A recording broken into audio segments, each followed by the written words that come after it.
Je vous souhaite la cordiale bienvenue, chers amis de l'Oasis. Encore une fois, bienvenue depuis mon atelier laboratoire, cet endroit où, jour après jour, nous avons initié, nous avons lancé cette oasis où vous me dites de plus en plus, de jour en jour, que vous prenez beaucoup de plaisir à venir vous recueillir.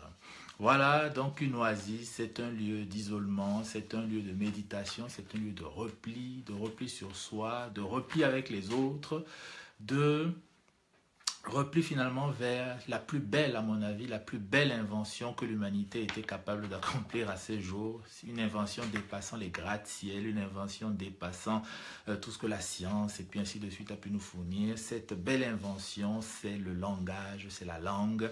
Et c'est au cœur de cette langue-là, au cœur du langage, au cœur finalement de ce qui fait notre, ou alors l'une de nos grandes différences par rapport au reste des vivants, que nous allons nous plonger progressivement et nous allons nous plonger à l'intérieur d'une langue, qui nous parle d'une nuit qui est le roman L'intérieur de la nuit de Leonora Miano. Donc c'est le roman qui va susciter, on va dire, notre intérêt, qui va susciter nos discussions durant 4 émissions. Voilà. Donc c'est inhabituel.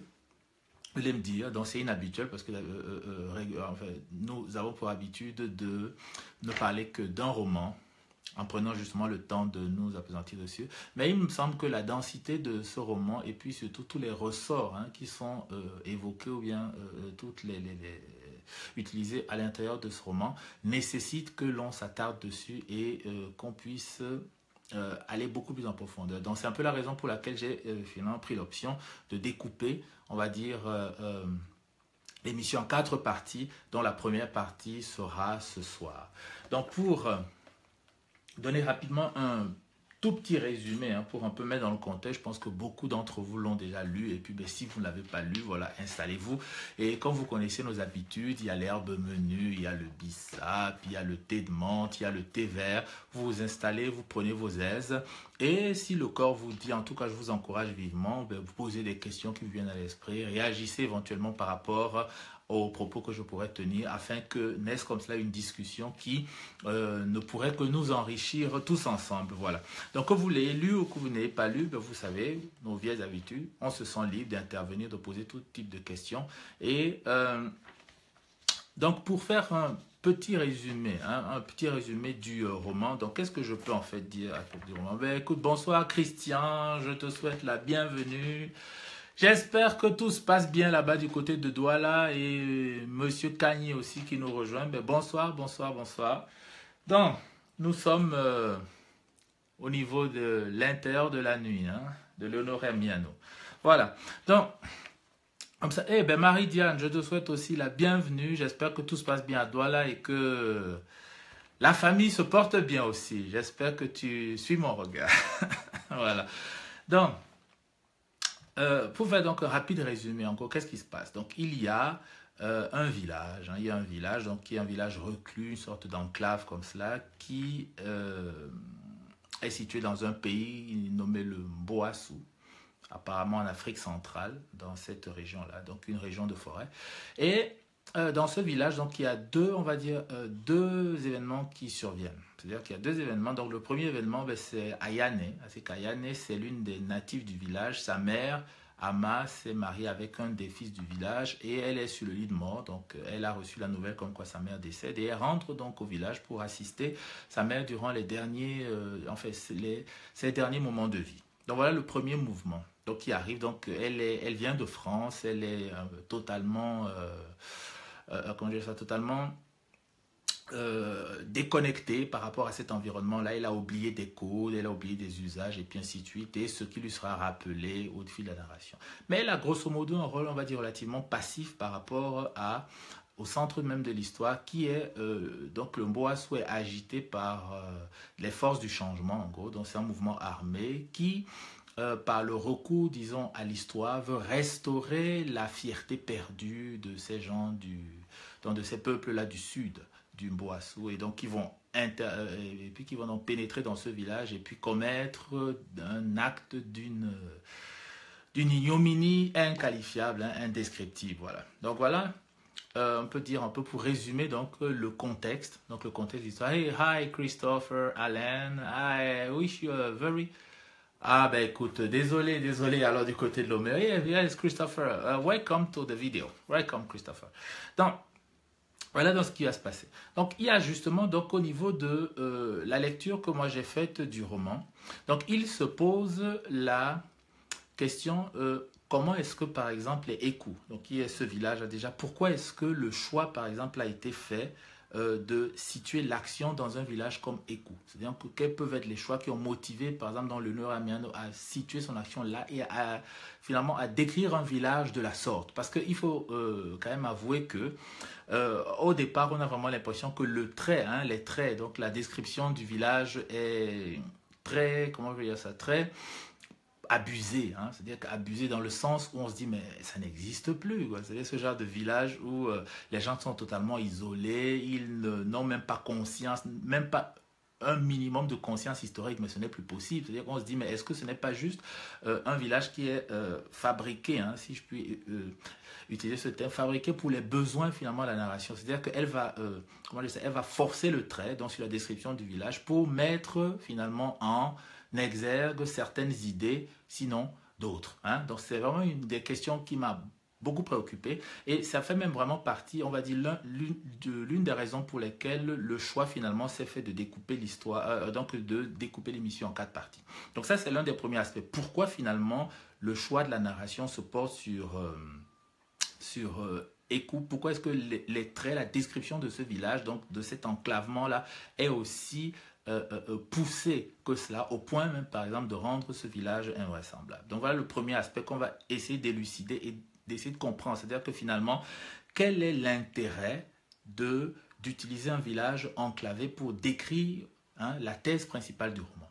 Donc, tel que en fait l'auteur elle-même l'annonce, hein, c'est-à-dire que la thèse principale de son roman en fait c'est la chose suivante, c'est-à-dire qu'elle le dit très bien, ça apparaît dans les pages, la page 110, 115, quelque chose comme ça, qui est en fait de dire que, grosso modo, hein, que suite à la colonisation, donc les Africains ont perdu finalement la connaissance de qui ils étaient, donc à cause de ce choc de la colonisation, et qu'en perdant finalement la conscience de qui ils étaient, tous les mouvements, on va dire, toutes les tragédies, hein, ce qu'on appelle la tragédie africaine, hein, dont le roman est porteur, hein, et que le roman traduit de différentes manières. Donc que toute la tragédie africaine, finalement, serait un moyen pour les Africains d'essayer de se réconcilier, de se reconnecter avec elles-mêmes. Bien le bonsoir, Bergeline, oui, je te souhaite la bienvenue.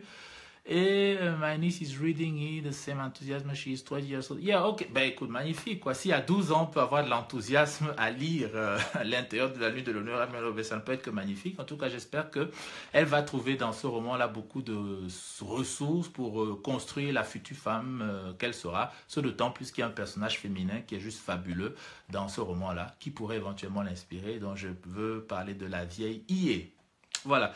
Donc, voilà dans la thèse principale donc, du roman tel qu'on l'a abordé. C'est-à-dire que finalement, il n'y a plus cette question de retard. Hein. Je pense que vous, pour ceux qui suivent un peu l'histoire africaine, il y a vraiment, on va dire, deux approches, grosso modo, qui peuvent s'opposer pour expliquer par exemple, la situation actuelle de l'Afrique. Hein. C'est-à-dire qu'il y aura une première approche, par exemple, qui va juste parler de retard. C'est-à-dire qui ne va pas tenir compte, par exemple, de tout un aspect historique et puis ainsi de suite, qui va juste dire, bon, ben voilà, les Africains, ils n'ont pas une certaine maîtrise de certaines technologies et puis ainsi de suite, et qu'il suffit simplement qu'ils adoptent ces technologies, qu'ils adoptent ces institutions, ces manières de faire, ces manières de vivre, ces manières de penser et puis ainsi de suite.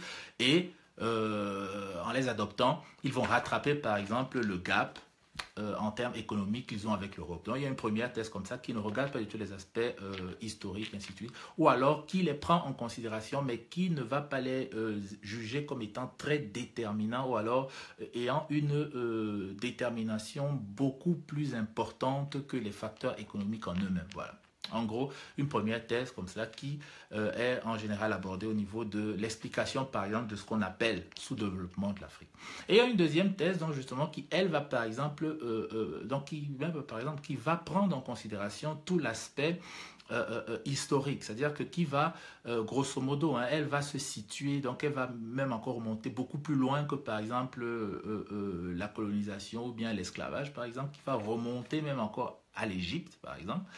Donc, qui va connecter, par exemple, l'Afrique avec l'Égypte, enfin, disons, quand on dit l'Afrique, disons, le sud du Sahara avec l'Égypte pharaonique, donc, et en expliquant finalement que la constitution de ce qu'on appelle le sud du Sahara, donc de tous ces peuples, royaumes, empires, et puis ainsi de suite, est une conséquence directe, disons, de la déliquescence de l'Égypte pharaonique, par exemple, donc qui est décrite comme étant noire. Et que finalement, cette unité-là, finalement, africaine est basée sur le fait que tous ces peuples dérivent plus ou moins de l'Égypte pharaonique. Donc, il y a vraiment ces deux thèses-là, en fait, qui est une thèse qui est profondément ancrée dans l'histoire, qui va rechercher les sources, finalement, de ce développement très très loin, donc qui par exemple va attribuer clairement les sources du développement de l'Afrique à une exploitation par exemple de l'Europe, et une autre thèse qui va plutôt dire non, c'est plutôt disons, la difficulté ou bien l'incapacité des Africains à pouvoir s'adapter à ces différents changements qui expliquent pourquoi est-ce qu'ils sont dans ce développement, dans une situation de ce développement. Donc c'est les deux thèses grosso modo qui s'opposent.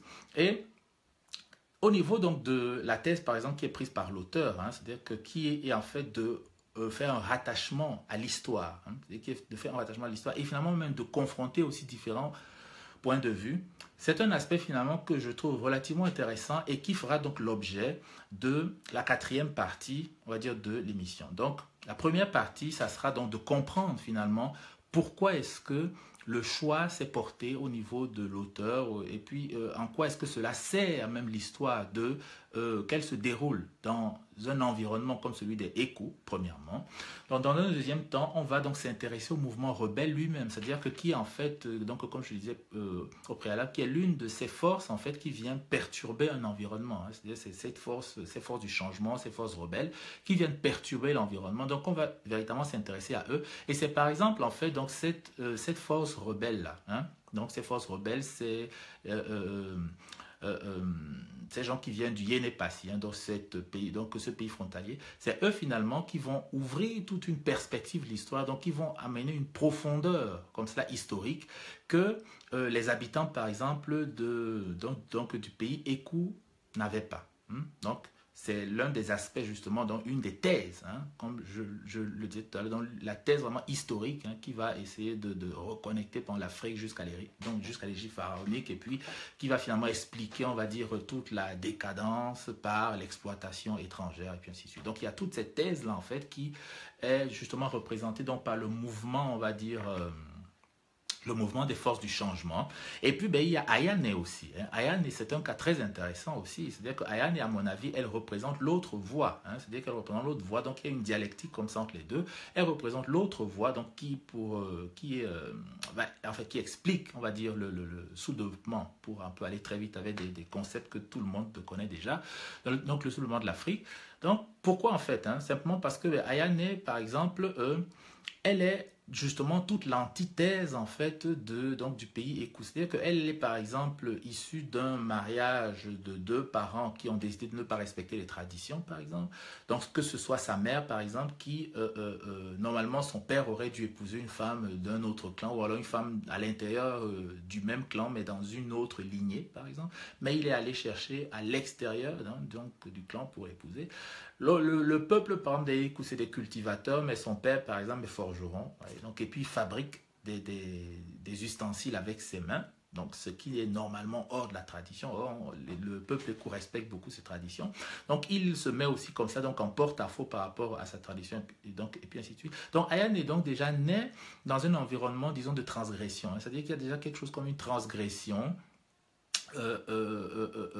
par rapport à la tradition. Et par la suite aussi, elle sera par exemple l'une des rares du village à faire des études, par exemple à faire des longues études, et ces longues études qui l'amèneront jusqu'en France. Et donc ce qui fait en fait que elle, par exemple, donc au niveau de sa manière finalement de considérer cette trajectoire historique et de se situer par rapport au village, par exemple Ékou, elle choisira en fait finalement une voie médiane, c'est-à-dire que entre finalement le fait de vivre en France et puis d'être à peu près on va dire, assimilée, hein, si on peut résumer aussi la chose comme ça. Et le fait, finalement, de considérer qu'elle se construit en contradiction avec le peuple dont elle est issue, elle va trouver une voie médiane finalement qui sera dans une sorte d'indifférence comme cela vis-à-vis de la France, en tout cas d'après ce qu'elle nous dit, dans une sorte d'indifférence vis-à-vis de la France, et en même temps aussi d'une certaine contradiction qu'elle va porter par rapport à certaines pratiques, par rapport à certaines pensées, par rapport à, on va dire, certaines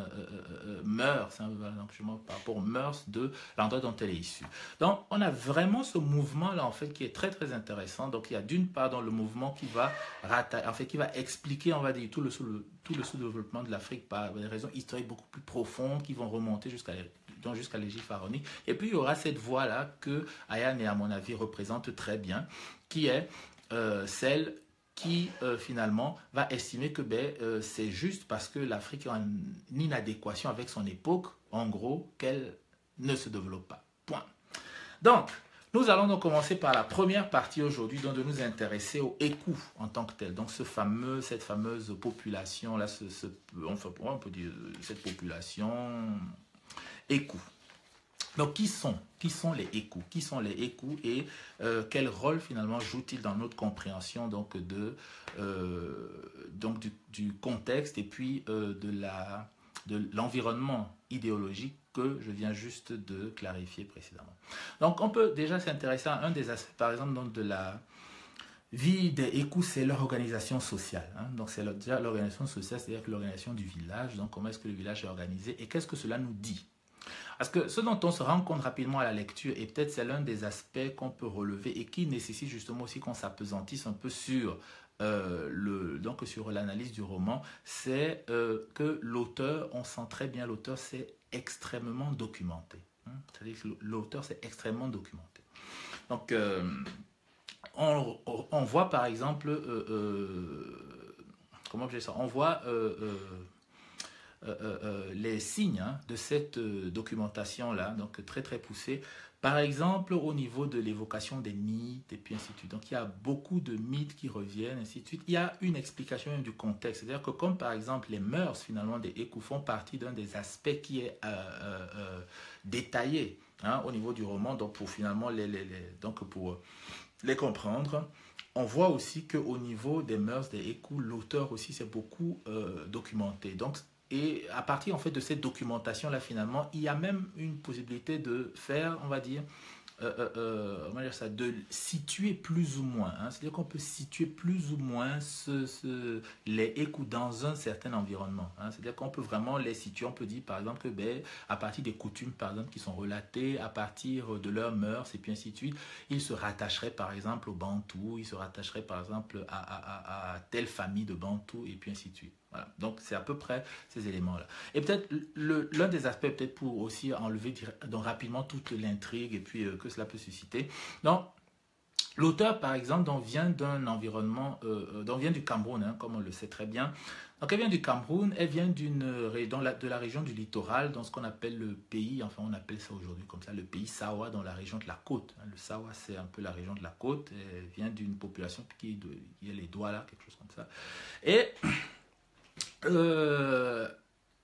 on rattache, c'est très facile par exemple, ne serait-ce que par les noms qui sont utilisés par exemple, et puis aussi par les mœurs même, hein, donc par les mœurs des individus, par l'organisation sociale, l'organisation spatiale, géographique, notamment sur l'organisation du village. Donc on arrive à retrouver, on arrive à situer justement les Ékou comme étant une population Sawa, hein, donc Sawa du Cameroun, on les situe clairement.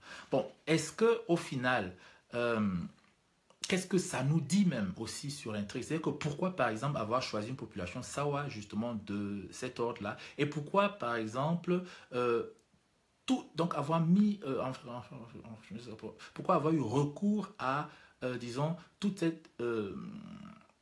à toute cette documentation pour, quelque part, remettre en lumière un passé de cette population qui était, ou alors qui est à l'heure actuelle oubliée. Parce que la réalité, quand même, elle est bien celle-là. Hein. C'est-à-dire que c'est justement ça même qui crée donc le décalage. Hein. Donc, qui crée le décalage. C'est-à-dire que il est impossible, à l'heure actuelle, de retrouver, par exemple, une population qui soit encore aussi ancrées que cela, hein, dans cette région Sawala, qui soient ancrées, en fait, aussi ancrées que cela dans ses traditions, par exemple. Hein. C'est très, très difficile.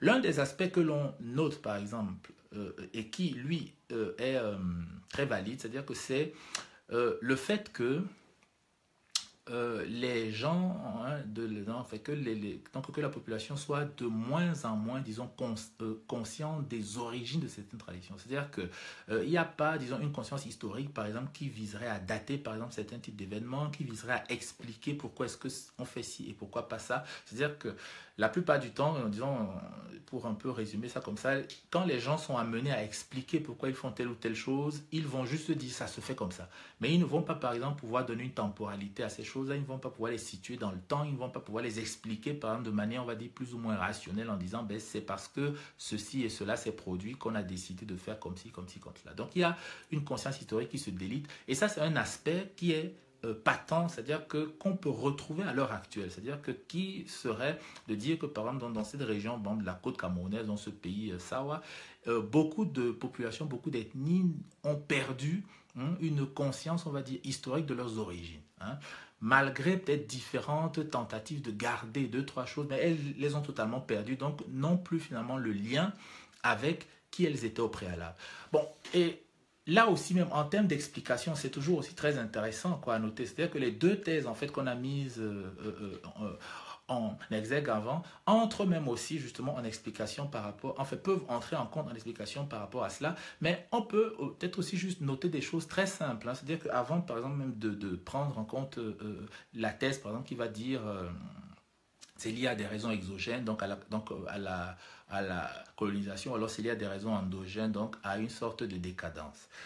Il y a par exemple des choses comme l'organisation sociale, justement, parce qu'au niveau de l'organisation sociale, donc, et puis sur la géographie même du village, c'est-à-dire qu'on observe par exemple que les sociétés. Ben oui, en effet, Bergeline, c'est bien ça. Hein. C'est-à-dire que quand on dit c'est la coutume, c'est justement parce qu'il n'y a plus d'explication. C'est-à-dire que euh, et cela peut cacher quelque chose. Hein. Et c'est même ça qui devient intéressant. Parce que le simple fait de dire en fait c'est la coutume, c'est-à-dire ça ne nous dit pas par exemple les force ou alors le rapport de force en présence. C'est-à-dire qu'il est toujours très intéressant d'observer que même dans une société lignagère, par exemple, où il y a un arbre à palabre et chaque famille est censée avoir un représentant dans cet arbre à palabre et puis discuter et puis arriver à un consensus, il est quand même très intéressant toujours de rechercher les rapports de force. Et ce qui donne en fait le rapport de force, justement, c'est l'histoire. C'est l'histoire, c'est-à-dire que quand on dit en fait l'histoire, c'est-à-dire que ce sont les traces finalement qui témoignent des faits, des événements qui se sont produits. Et c'est l'histoire qui donne le rapport de force. Il n'y a pas autre chose. Hein. C'est-à-dire que si on ne veut pas interroger la coutume en elle-même pour comprendre le rapport de force, on ne va jamais la comprendre. Mais par contre, quand on commence à observer les structures, quand on commence à observer les événements, l'histoire, c'est là où on perçoit le rapport de force. Donc finalement, le simple fait de dire c'est la coutume, oui, en effet, ça cache un rapport de force. Et quand on n'a pas un rapport de force, on ne comprend pas en fait quelles sont les dynamiques finalement en marche dans cette société-là. Et c'est en fait ça qu'on va justement faire là maintenant en regardant l'organisation sociale, hein, donc l'organisation sociale des Ikou, c'est-à-dire que l'organisation, la structure du village, c'est-à-dire que qu'est-ce que finalement tout cela comme information hein, qui nous sont fournies par l'auteur au niveau du roman peut nous dire sur finalement le pouvoir et puis les rapports de force qui existent dans ces sociétés et qui peuvent finalement nous expliquer, hein, donc avant d'arriver aux grandes thèses qu'on a évoquées au préalable, mais qui peuvent simplement nous expliquer pourquoi est-ce que ce village se retrouve dans ces situations d'enclavement. Donc, qu'est-ce qu'on observe donc? On observe que au village, en fait, donc à la tête du village, il y a un chef. Hein, donc le chef s'appelle Eyum. Et dès qu'on fait la connaissance du chef, hein, donc dès qu'il est introduit, enfin, au moment où il est introduit au niveau du roman, donc on sait qu'il est dans une pratique de jeûne. Donc c'est un moment où il pratique un jeûne depuis 3 jours. Donc il pratique un jeûne depuis 3 jours. Et le but de ce jeûne, en fait, c'est la purification. Donc il le fait en fait pourquoi? Et on le comprend très aisément. Donc il le fait en fait parce que son village, justement, hein, le village des Ekou est sous la menace d'une invasion des forces du changement dont venues du Yénépassi. Et ces gens leur ont dit, ben, vous ne devez pas bouger de votre village. Ils ont entendu, hein, ils ont eu dire certaines exactions qui ont été commises auprès de d'autres villages. Ils n'en savent pas plus, mais ils sentent quand même pertinemment qu'il y a un danger. Hein. C'est-à-dire qu'au moins à ce niveau-là, même s'ils n'ont pas de conscience historique, ils ont quand même cette intuition-là de l'immanence, hein, en fait, de l'imminence du danger, hein, que leurs vies sont menacées. Hein. Et même s'ils témoignent d'une certaine fatalité par rapport à ce danger-là qui va leur foncer dessus, le jeûne finalement et puis les prières, hein, de Eyoum, donc le chef du village, sont, et puis les chefs du village sont justement liés euh, à ce contexte-là. Donc, ils visent en fait à se purifier finalement et à chasser, on va dire, toutes les influences, en fait, toutes les malédictions, toutes les influences négatives et à éviter finalement que son peuple, sa population ne paye un lourd fardeau, hein, après, en fait, des suites de cette invasion-là. Donc, ce qui nous laisse en fait comprendre quand même quelque chose d'intéressant, parce qu'en plus de cela, bon, peut-être pour encore ajouter quelque chose par rapport à ce personnage, qui nous laisse aussi comprendre qu'il visite, par exemple, la case des fétiches. Donc, il y a dans ce village une case des fétiches qui est située au fond du village, donc à l'arrière du village, près de la forêt. Donc, il y a une forêt comme ça, juste à l'arrière du village, une forêt décrite comme impénétrable.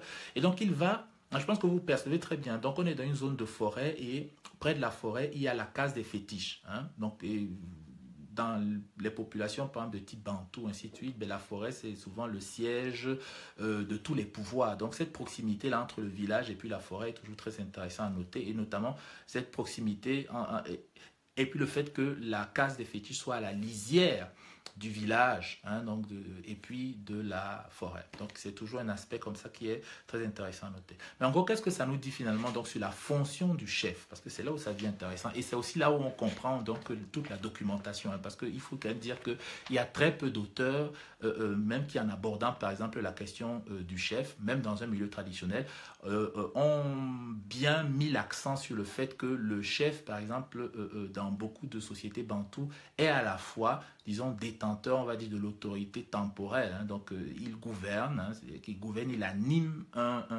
un corps, disons, ce corps qui forme la pala, mais en plus de ça aussi, c'est une autorité religieuse. Donc, c'est vraiment très, très intéressant et qui démontre justement donc, toute la documentation que l'auteur a pu faire en la matière, donc pour justement restituer le rôle de prêtre que le chef joue, qui est très intéressant à ce niveau-là. Et donc forcément aussi on sait que le chef par exemple il a une maîtrise, donc Eyoum il a une maîtrise des forces surnaturelles, il a une maîtrise du monde mystique et puis ainsi de suite, donc ça rajoute justement encore comment je dis ça, ça rajoute encore quelque chose dans sa dimension finalement de prêtre. Voilà. Donc c'est déjà un aspect comme ça qui est relativement intéressant.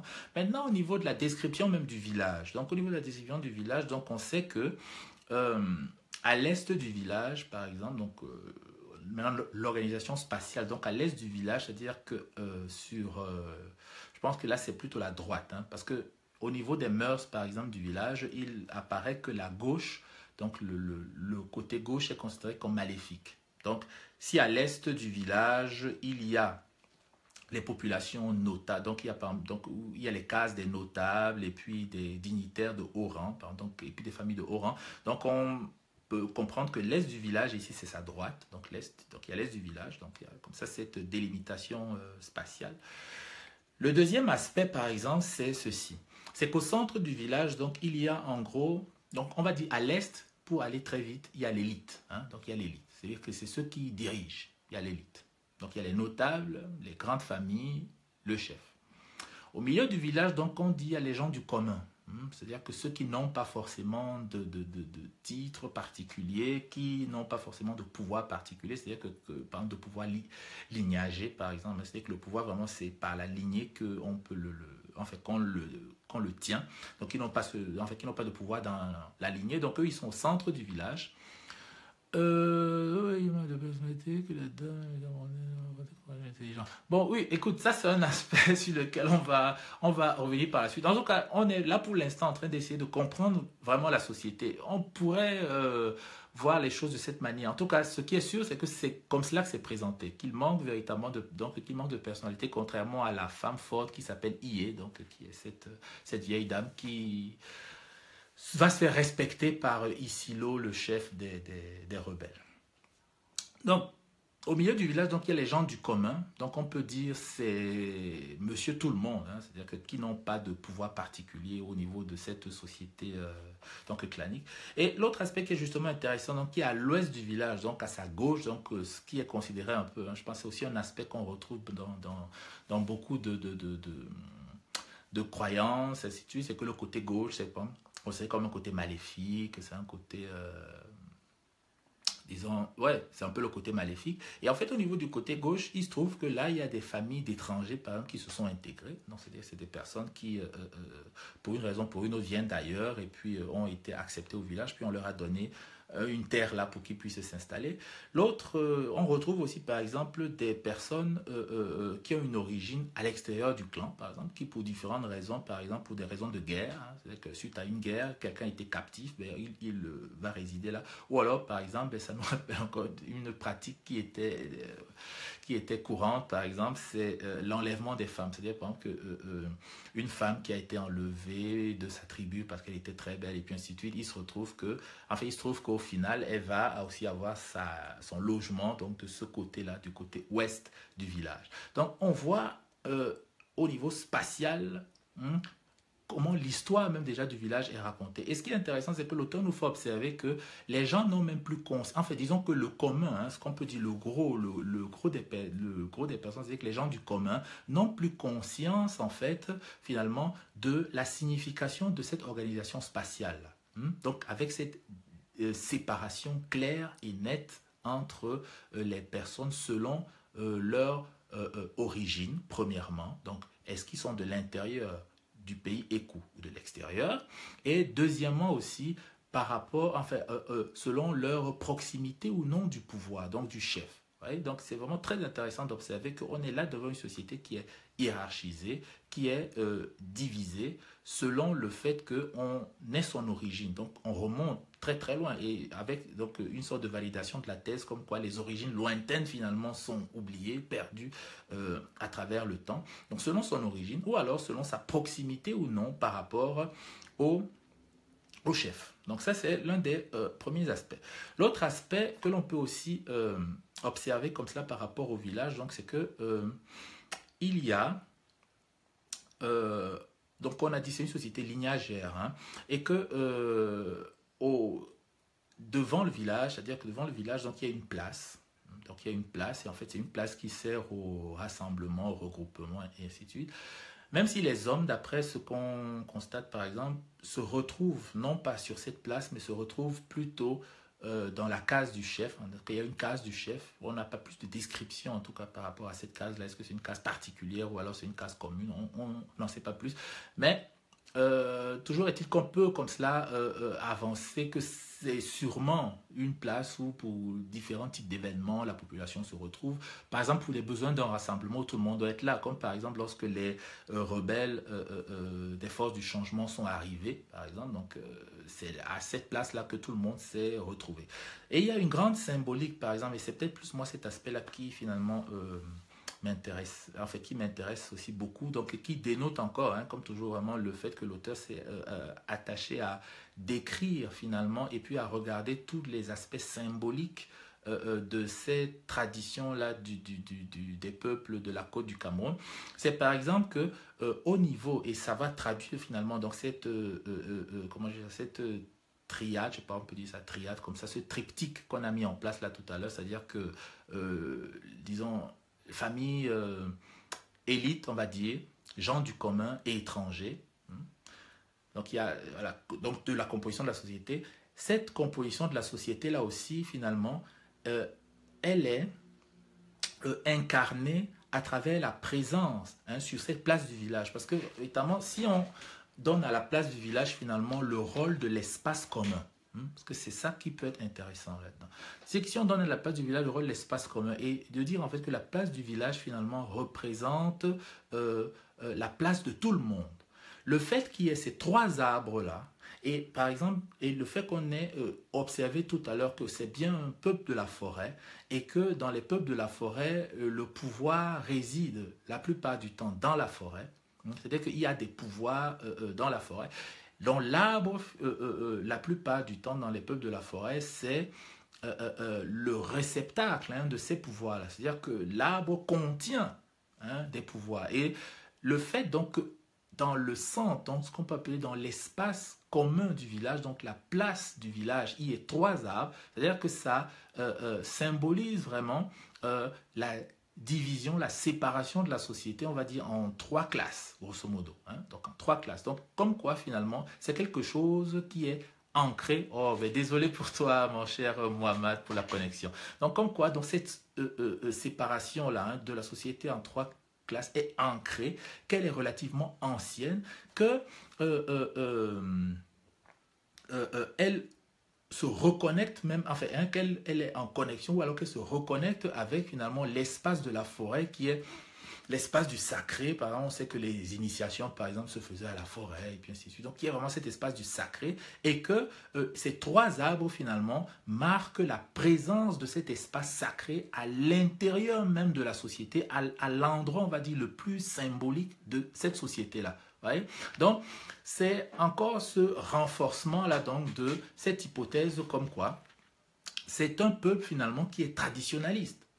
Il est très traditionnaliste et c'est justement un peu ce que j'ai tenté tout à l'heure que c'est très rare, c'est très très rare, c'est-à-dire que dans cette région de la côte camerounaise par exemple, c'est très rare de tomber encore sur des peuples comme ça, donc ce qui continue donc à animer notre curiosité. Mais pourquoi est-ce que l'auteur a décidé de décrire un peu comme ça, parce qu'on ne peut quand même pas juste dire que c'était simplement, par exemple, pour démontrer qu'elle a fait des recherches sur l'histoire de son peuple, ou alors peut-être pour juste apprendre, ou alors pour permettre aux personnes de ce peuple-là de redécouvrir, par exemple, les pans de leur histoire, ainsi de suite. Non, mais il doit avoir une raison. C'est-à-dire que pourquoi est-ce que cet aspect, c'est-à-dire que c'est très renforcé, qui justement paraissent anachroniques, invraisemblables. Pourquoi ce choix il est fait? Et ça, c'est véritablement quelque chose qu'on doit chercher à comprendre et qu'on devrait pouvoir expliquer.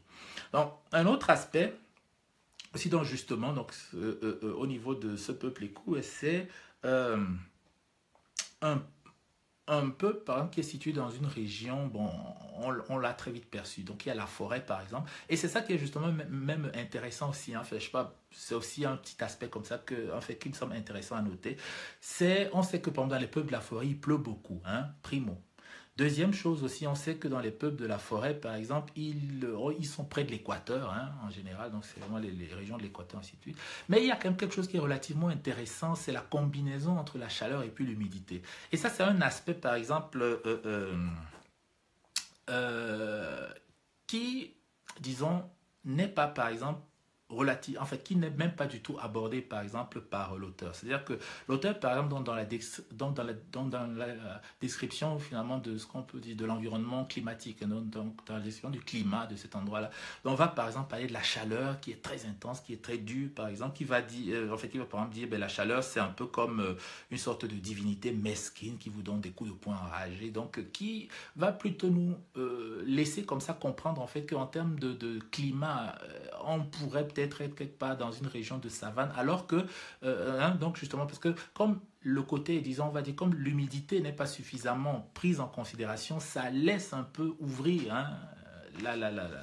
le lecteur à est-ce que peut-être, voilà. Donc, au niveau finalement de la description du climat, à mon avis, je pense que ça aurait peut-être pu être intéressant, par exemple, si, disons, l'interaction justement entre le soleil et puis l'humidité était mise en exergue, mais pas juste de se focaliser sur la chaleur. Par exemple, dans une description qui va toucher, par exemple, un pays ou bien une région sahélienne, par exemple, il est compréhensible que la sécheresse du climat, donc il y a moins d'arbres et ainsi de suite, l'accent par exemple qui serait plus mis sur la chaleur fait sens par rapport à un environnement pareil. Mais dans un environnement de forêt, il est clair que de mettre juste l'accent par exemple sur la chaleur, à mon avis, ça n'explique pas suffisamment bien les choses. Et pourquoi en fait je le dis, donc je le dis de cette manière, je le dis en fait parce que on est face à un peuple de cultivateurs. On est face à un peuple de cultivateurs. Et donc, un peuple de cultivateurs, finalement, bon, bien sûr qu'il a besoin que ces terres soient fertiles, bien sûr qu'il a besoin, par exemple, de maîtriser des techniques aratoires et puis ainsi de suite. Bien sûr qu'il a, par exemple, besoin d'un climat beaucoup plus propice, ainsi de suite. Mais on voit, par exemple, que la chaleur, en fait, que le soleil en lui-même, comme par exemple, pouvant expliquer pourquoi est-ce qu'ils n'arrivent pas à avoir des récoltes qui leur permettent d'avoir un rendement suffisant pour pouvoir subvenir à leurs besoins, ne suffirait pas parce que, par exemple, dans ces régions, il pleut beaucoup.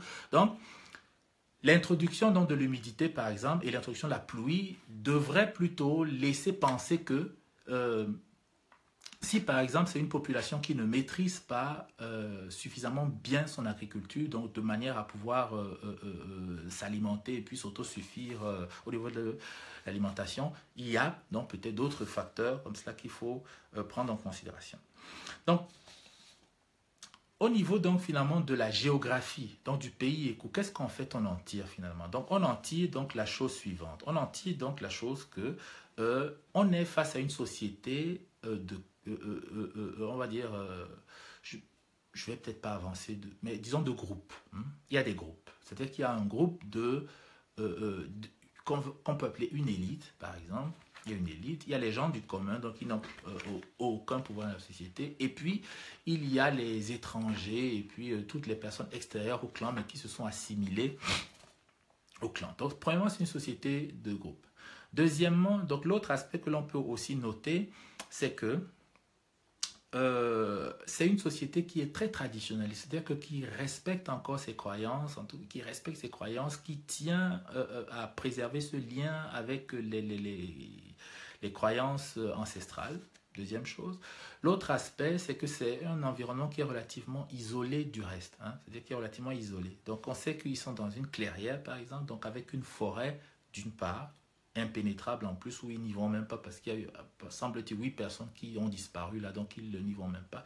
Il y a des collines par exemple, donc devant eux, qui les isolent encore totalement du pays, donc ils sont totalement bloqués là. Et des deux côtés, que ce soit à gauche ou à droite, il y a un fleuve d'une part, et bien avec ce fleuve là, il y a une frontière, donc avec un autre pays, et d'autre part, il y a aussi un autre pays aussi, donc il y a le Sulamundi et puis il y a le Yenepasi, donc à gauche-droite, devant, derrière, il y a des éléments naturels, donc il y a les collines et puis il y a la forêt. Donc ils sont totalement isolés, totalement enclavés.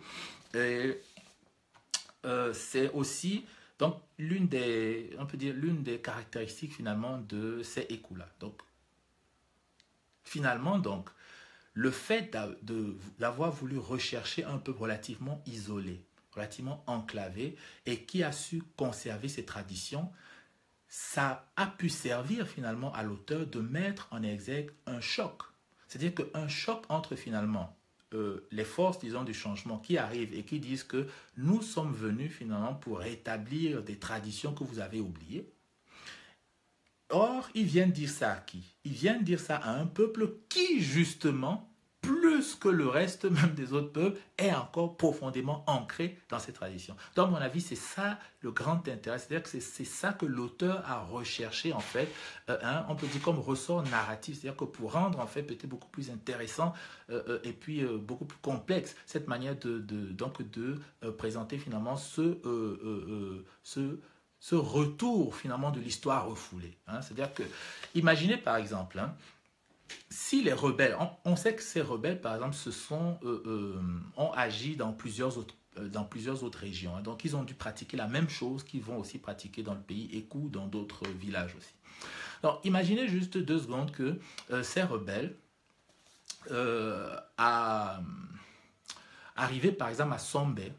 Sombé qui est un peu la capitale, on va dire, c'est la capitale économique du pays qui est ouverte sur l'extérieur. Il y a un fleuve qui la traverse, qui donne à l'océan Atlantique. Donc, on sait par exemple que Sombé, c'est une ville qui a été fondée par les colons. Donc, c'est une ville qui est relativement ouverte, par exemple. La population Ékou, les hommes, par exemple, et les enfants, même, ils vont, que ce soit de manière journalière ou alors de manière beaucoup plus longue, pour y travailler, par exemple. Donc, s'ils débarquent, par exemple, à Douala, excusez-moi, pourquoi est-ce que je dis Douala? De Sombé.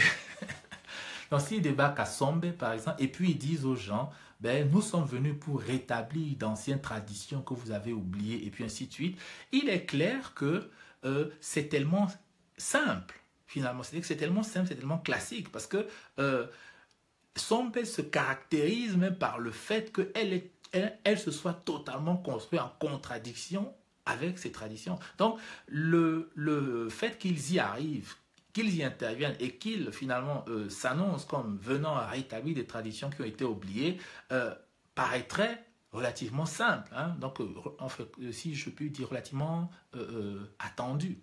Alors que de venir dire la même chose chez une population qui est traditionnaliste, qui pratique encore ces traditions, où on voit par exemple que le chef il joue encore son rôle de prêtre, alors que par exemple dans d'autres régions, on peut être quasi certain que si, par exemple, ces chefs ont été intégrés dans l'administration territoriale, alors forcément, ils ne vont que garder leur rôle, disons, de pouvoir séculier, mais plus du tout, par exemple, de pouvoir de prêtre. Donc, c'est clair que c'est pour dire quelque chose. Et ce quelque chose-là, justement, c'est ça qui est intéressant. C'est en fait que l'absence de la conscience historique, donc des raisons finalement pour lesquelles ils font ce qu'ils sont en train de faire, donc d'avoir des faits, des événements qui expliquent pourquoi est-ce que les choses se font de telle ou de telle ou de telle manière, comment est-ce qu'elles se justifient finalement, c'est en fait là tout l'intérêt. Hein, c'est en fait là tout l'intérêt. Et aussi peut-être l'autre intérêt aussi par rapport, disons, à la thèse que l'auteur aussi peut annoncer, c'est justement de dire que comment est-ce que finalement des rebelles qui viennent rétablir des traditions vont s'attaquer à un peuple qui y est en fait, qui est à l'intérieur même de ces traditions. Pourquoi est-ce qu'ils s'attaquent finalement à eux? Parce que on se serait quand même attendu à ce que, arrivant dans ce village, puis constatant que finalement, ces gens, leur organisation spatiale, sociale, ainsi de suite, respectent encore bien les règles du village. Mais pourquoi est-ce qu'ils vont même. Enfin, pourquoi est-ce qu'au final, ils vont s'attaquer à eux? Mais ils devraient plutôt les applaudir, et ainsi de suite. Donc, ça, c'est encore un aspect, justement, qui est très intéressant à comprendre. Donc, au niveau disons, à mon avis, de l'hypothèse hein, que l'auteur essaye de clarifier ici, essaye de mettre en exergue. Et pour encore même renforcer justement cette idée, on peut prendre l'observer au niveau des mœurs, par exemple. Donc au niveau des mœurs de ce village, par exemple. C'est-à-dire qu'au niveau des mœurs de ce village, donc, qui démontre encore qu'il est très ancré dans les traditions. Par exemple, c'est la polygamie qui est toujours pratiquée dans ce village-là. Et on sait qu'au niveau de la vie des femmes, il y a deux périodes, hein, si on peut résumer ça comme cela. Donc il y a la première période qui est... disons, celle de l'adolescence, hein, donc, où pendant l'adolescence, par exemple, les femmes ont une certaine liberté sexuelle, en gros, c'est-à-dire que la question, par exemple, de la virginité ne se pose pas, donc une femme qui se marie n'a pas forcément besoin d'être vierge. Il est même apprécié qu'elle ait même des enfants avant de se marier, parce que ça confirme sa fécondité. Hein. Dans ce qui est par exemple à l'opposé d'une société occidentale, par exemple, ou alors disons des sociétés qui ont été romanisées, hein, ou bien, je ne sais pas si on dit grécisées, hein, voilà, donc c'est plutôt, hein, qui ont subi des lourdes, des fortes influences, disons, du monde romain et puis grec. Donc, on peut dire, pendant l'adolescence, les femmes ont une vie dorée, elles ont une liberté sexuelle, elles peuvent faire des expériences, s'amuser, et puis ainsi de suite. Mais par contre, dès que le mariage survient, il y a quelque chose comme cela qui se produit, et elles perdent en gros toute cette liberté-là qu'elles avaient, elles prennent sur eux donc toutes les activités. On a vu que c'était un peuple de cultivateurs, par exemple, et puis elles prennent en fait sur elles toute leur... elles prennent en fait sur elles toute la charge justement de faire de l'agriculture, donc qui est l'activité centrale et même qui définit même ce peuple-là. Donc comme quoi finalement les femmes avec ce fardeau ce fardeau, disons qu'elles ont d'assurer une survie hein, de la société, au final elles perdent ces libertés qu'elles avaient au préalable, d'une part. Donc il y a cet aspect au niveau des mœurs par exemple. Donc l'autre aspect aussi qu'on peut comme ça observer au niveau des mœurs, c'est comme on le disait précédemment, donc il y a l'absence de questionnement, c'est-à-dire que les gens ne se posent pas la question pourquoi si, pourquoi on fait ça et pourquoi pas ceci, pourquoi pas cela, c'est-à-dire que les choses sont comme ça, c'est évident, c'est comme ça, on ne s'interroge pas, on ne va pas forcément se poser des questions là-dessus. Il y a par exemple encore le respect, hein, pour un peu comme ça aller très vite au niveau des mœurs. Donc, justement, pour toujours valider cette hypothèse-là qu'on est dans une société très, très traditionnaliste. Donc, il y a par exemple les interdits alimentaires. Les interdits alimentaires sont encore respectés. Les femmes ne doivent pas manger ceci. On peut prendre l'exemple du gésier de poulet que les femmes ne doivent pas manger. C'est plutôt les hommes qui doivent les manger, et puis ainsi de suite. Donc, il y a... le fait que, par exemple, les gens croient à la prémonition, donc au caractère prémonitoire des rêves, par exemple, donc avec Ié, donc cette fameuse femme forte là dont Bergeline dont nous parlait tout à l'heure, mais cette femme forte justement qui fait un rêve comme ça avant que les miliciens entrent dans le village, et elle va donc voir le chef Eyoum, et puis interprète en fait cela comme étant l'évidence et l'imminence d'une sorte de viol qui sera perpétré sur le village. Donc il y a la croyance donc au rêve prémonitoire, par exemple, donc, qui est très ancrée encore, très forte au niveau de cette région. Et puis aussi, il y a peut-être un dernier aspect comme ça pour un peu donner un aperçu encore sur les mœurs de cette population. C'est par exemple de considérer que la nature envoie des messages aux individus. La nature envoie des messages aux individus. C'est-à-dire que la nature... par exemple, je sais pas moi, il y a un exemple qui est très intéressant justement aussi, qui est mis en relation avec l'arrivée des forces du changement dans du Yéné-Passi, qui sont les papillons de nuit. C'est-à-dire qu'il y a la veille, hein, donc sûrement avant qu'elle ne fasse ce rêve prémonitoire, là, donc, elle voit des papillons de nuit devant sa case et elle interprète en fait la présence de ces papillons de nuit comme étant un signe qu'un étranger va venir. Voilà. Donc il y a comme ça différentes manifestations, hein, un peu comme du style, si on voit un chien noir, on pense que ceci, si on voit un coq sans crête, on pense que cela, si je sais pas moi quoi, tu es en train de manger un œuf qui tombe, on pense que ceci. Voilà. Donc comme quoi en fait, tout petit événement qui survit est forcément porteur d'un message et qu'il faut savoir lire en fait ce message-là. Donc qu'est-ce que ça dit en fait? Parce que ce n'est pas n'importe qui peut voir ça. Par exemple, c'est Ié qui peut le voir. Hein? C'est-à-dire que ce n'est pas donné à tout le monde, hein, d'avoir les capacités d'interprétation des rêves, par exemple. Donc ça laisse en fait penser quoi? Ça laisse en fait penser, et c'est peut-être à mon avis là l'aspect le plus central, on va dire, pour comprendre cette société écoule. Donc cette société écoule, ça laisse en fait penser à l'exotérisme. Hein? Donc, en fait, ce qu'on peut appeler l'ésotérisme. C'est-à-dire en fait que, grosso modo, il y a des messages.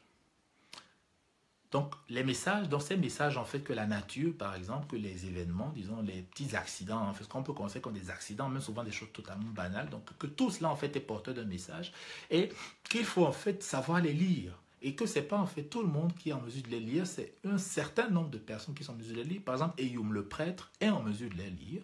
Deuxièmement aussi, Ié, par exemple, donc la matrone, hein, du village, par son ancienneté, et puis ainsi de suite, est aussi en mesure de les lire. Donc il y a comme ça une société ésotérique donc, où finalement le savoir va rester, disons, possession de quelques personnes.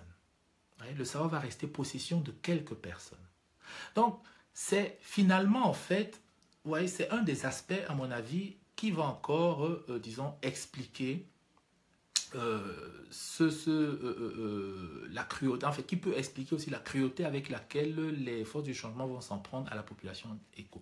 Donc, il y a cet aspect ésotérique, c'est-à-dire qu'il y a un ensemble de connaissances, un ensemble de savoirs qui reste entre les mains de quelques personnes et qui n'est pas du tout diffusé, partagé au niveau de la société. Donc il y a, comme on pourrait dire, une sorte de, pour prendre un peu un terme un peu technique comme ça, lié à l'économie, comme on dit, abus de position dominante. C'est-à-dire en fait qu'une position dominante, comme par exemple donc l'ancienneté, l'âge, ainsi de suite, donne droit à certaines choses, ouais, et ces choses-là en fait permettent finalement à ces gens de se conserver. Parce que qu'est-ce qu'on observe par exemple? Et c'est là où c'est très très intéressant.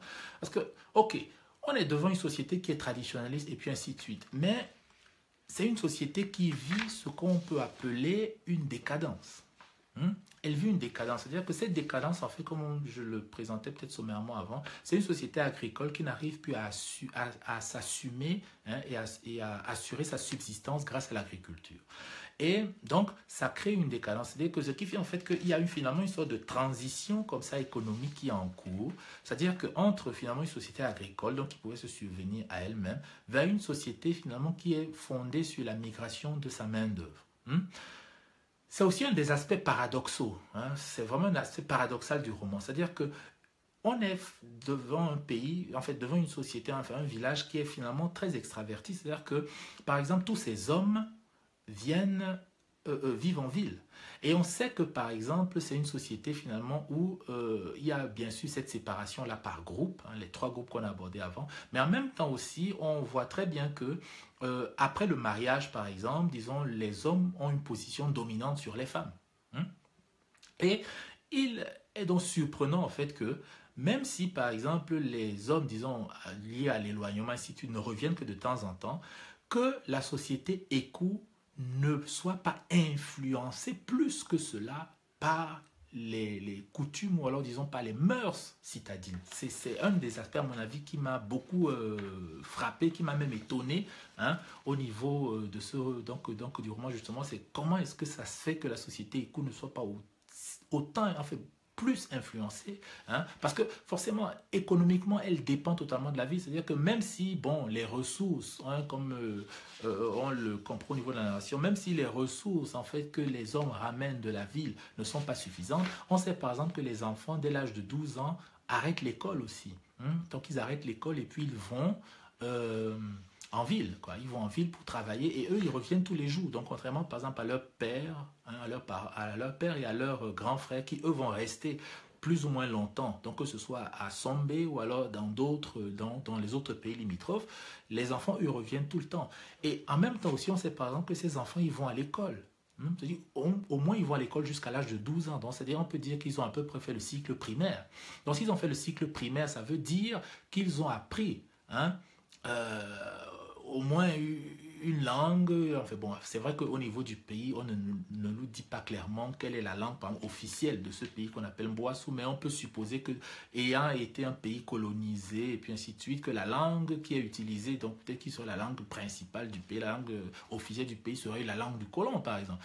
Et par exemple, on sait qu'il y a une traduction qui est faite, c'est-à-dire qu'il y a une traduction, il y a un jeune qui s'appelle Epa, finalement, lui c'est un peu un jeune du village, il a dans les 16-18 ans à peu près, c'est celui qui a fait le plus longtemps, enfin les plus longues études, il allait jusqu'au brevet, et puis bon, finalement, pour des raisons économiques qui sont compréhensibles, parce sa mère est décédée quand il était en bas âge, en donnant naissance à son petit frère, et en même temps aussi, son père, il est parti travailler, puis il n'est plus jamais revenu, donc, ce jeune-là, par exemple, il fait la traduction entre les rebelles et puis les gens du village. Donc, ce qui laisse en fait comprendre qu'il doit sûrement être en train de faire une traduction entre une langue officielle, donc qui est partagée par ces rebelles-là, et puis celle qu'il a apprise éventuellement à l'école et qui traduit donc à la langue, disons, vernaculaire, donc des habitants des coups. Donc, on ne comprend pas justement donc que ces enfants-là, même s'ils n'ont que fait l'école primaire, quand même, je veux dire, ne serait-ce que jusqu'au cours moyen 2, c'est largement suffisant pour pouvoir avoir des rudiments de cette langue-là. Et s'ils ont des rudiments de cette langue, forcément, ils ont des rudiments de la pensée qui est véhiculée par cette langue. Et c'est très étonnant, en fait, qu'ils n'arrivent pas du tout à faire passer ces éléments-là au niveau de leur culture locale. Voilà. Donc ça, c'est un aspect qui m'a beaucoup étonné, on va dire, au niveau du traitement du roman, c'est-à-dire que, et qui m'a vraiment donné ce sentiment-là, en fait, du caractère, on va dire, pas très réaliste, finalement, de l'environnement éco. Voilà, pas nettement un aspect réaliste. C'est-à-dire qu'un traitement, on va dire, plus ou moins réaliste de cet environnement-là aurait quand même mis en exergue les influences, donc les influences, et finalement, serait allé dans le sens, disons, d'un on va dire ça, d'un enclavement, on va dire, beaucoup moins accentué. Voilà, donc pour moi, à mon avis, l'enclavement c'est beaucoup moins accentué. Donc c'est-à-dire qu'il y a donc finalement deux choses en fait qui se portent là. C'est-à-dire qu'il y a véritablement le monde éco tel que présenté ici par l'auteur, et puis finalement en prenant en compte d'autres facteurs, on va dire extérieurs, qui nous sont fournis par cet environnement, on arrive quand même à mitiger un petit peu l'environnement éco et à formuler véritablement cette hypothèse comme quoi cet environnement-là n'est pas forcément, ou alors n'est pas absolument coupé des autres influences. C'est-à-dire qu'il est peut-être, enfin, il est certainement sous différents aspects qu'on a abordés, dont notamment la géographie par exemple, le fait qu'il soit relativement plus attaché à ses traditions et puis ainsi de suite, il est relativement coupé, mais qu'en même temps, il est aussi d'une manière ou d'une autre, parce que c'est juste le contraire en fait qui serait incompréhensible, que dépendant aussi largement que ça de l'apport extérieur, notamment en termes de ressources, de sa force de travail qui va se vendre à l'extérieur, donc dépendant autant de cet apport extérieur qu'il ne puisse pas être influencé par cet extérieur, c'est juste très difficile, très difficile à comprendre. Voilà. Donc, tout cela finalement nous amène donc à une chose, c'est à comprendre au final quelles sont les sources de cet enclavement, c'est-à-dire que quelles sont les causes de cet enclavement, c'est-à-dire que qu'est-ce qui explique finalement cet enclavement. On a abordé la géographie au préalable, donc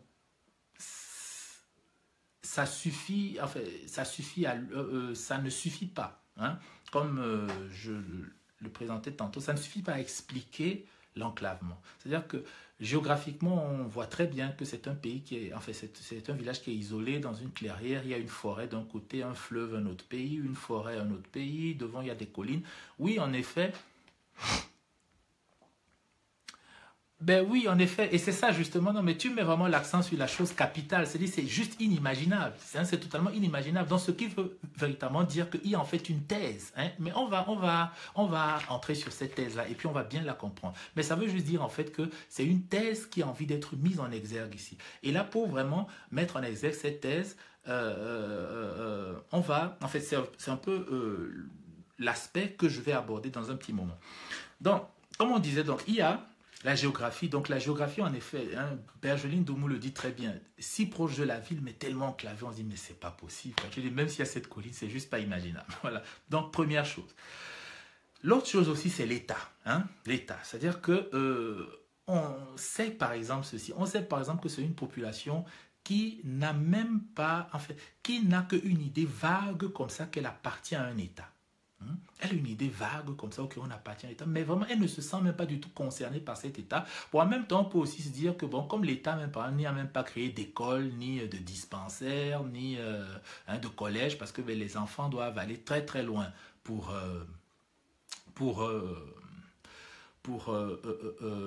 comment dire ça, pour se faire soigner. Par exemple, on a un peu le cas de Ébé, oui, donc de Ébé, c'est-à-dire le père de Ayane, par exemple, quand il est tombé malade, donc en fait, non, même pas tombé malade, il a été piqué par un serpent.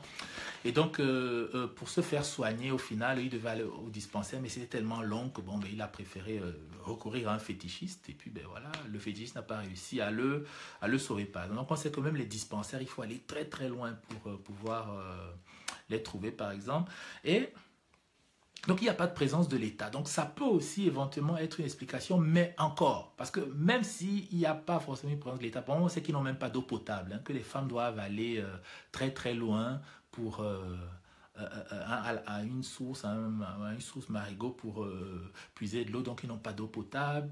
On ne peut supposer qu'ils n'ont pas, on peut aussi supposer qu'ils n'ont pas d'électricité, hein, parce que par exemple au niveau de la Seine où les gens de la force du changement arrivent et tout, ben, c'est avec des lampes qu'on s'éclaire, donc on peut supposer qu'il n'y a pas aussi d'électricité, parce que ne serait-ce que ça, parce que s'il n'y avait pas de l'électricité, on peut supposer que le seul endroit, hein, s'il y avait que de l'électricité dans un endroit dans ce village, ça aurait été à la place du village. Hein. Quitte à électrifier quelque part dans ce village, ça peut être que la place, mais pas d'autres, en fait pas des maisons particulières. Donc là aussi non plus, il n'y a pas d'électricité. Donc ça, on peut dire très peu d'investissement de la part de l'État. On apprend par exemple que les gens du gouvernement ignorent même l'existence de cet endroit-là, donc ils ne savent même pas. On apprend aussi que les lettrés du pays ne peuvent même pas le situer sur une carte. Hein. Ça rajoute encore à la surprise, comme ça, on se dit mais comment ça peut être si proche que ça de Sombé et puis donc de la capitale économique sans qu'on puisse même pas avoir une idée de ce que c'est.